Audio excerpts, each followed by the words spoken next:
ये साधो। एक, संभोग का ही चिंतन करना, संभोग में ही मन लगाना, संभोग दूसरी स्त्रियों के साथ करने की भावना रखना।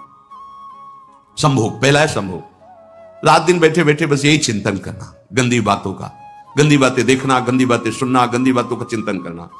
फिर अन्य माताओं बहनों के प्रति काम दृष्टि से देखना, कोई आ जा रही है दृष्टि से, काम भाव से देखना, भोग बुद्धि से देखना, निश्चित पुण्यनाश दुर्गति।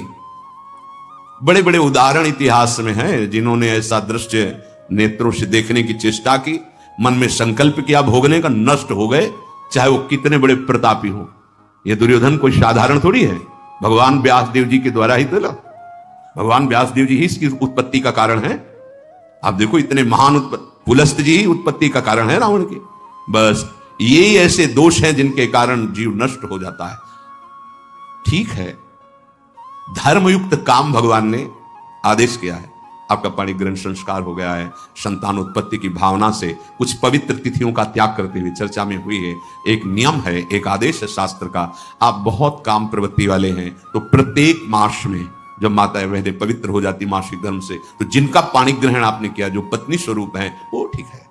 वहां भी बार बार के लिए व्यभिचार प्रवृत्ति के लिए शास्त्र आदेश नहीं करता, संयम पूर्वक, और उसका चिंतन नहीं करना।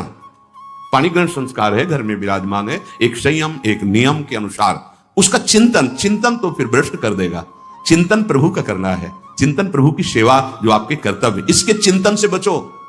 घातक है, बहुत बड़ा जहर है, अगर विषय चिंतन होने लगा तो मरोगे, जिंदा जलोगे, दुर्गति भी होगी। ये अंदर की जो आग है ना, कामाग्नि, ये इतनी बढ़ती चली जाएगी, तुम्हारे होश खराब हो जाएंगे कि मुझे क्या करना चाहिए क्या नहीं करना चाहिए। कोवा मदांधो मदनातुरोमा, अंधा हो जाएगा, नहीं दिखाई देगा अनुजा तनुजा क्या है कौन है, कुछ नहीं, भ्रष्ट बुद्धि। संभोग का चिंतन नहीं। धर्मयुक्त काम आदेश है शास्त्र में। यदि आप प्रवृत्ति मार्ग में हैं तो अपनी पत्नी को जो पाणी ग्रहण स्वीकार किया है, वहां भी पवित्र तिथियों का त्याग करते हुए, एकादशी है, रामनवमी है, नव दुर्गा है, जन्माष्टमी है, राधाष्टमी, जो पवित्र तिथियों का त्याग करते हुए और ऐसे जो मर्यादाएं हैं उसके अनुसार, और कहीं पराई स्त्री के साथ संभोग की बात, निश्चित दुर्गति पक्की है। ऐसे ही माताओं के लिए है, स्त्री शरीर के लिए है। यदि वो ऐसी गलत चेष्टा, तो पतिवंचक परपति रति करही, रौ नरक कल्पशत परही।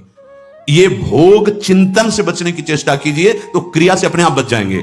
क्रिया के पहले चिंतन होता है, चिंतन से ही क्रिया का आवेश आता है। चिंतन संभालिए, इसी से भगवत प्राप्ति होती है, चिंतन से, और इसी से दुर्गति भी होती है। अनन्यस चिंतयन्तु माम, भगवान चिंतन करें, मेरा करो, कर्तव्य कर्म मेरे को समर्पित करो।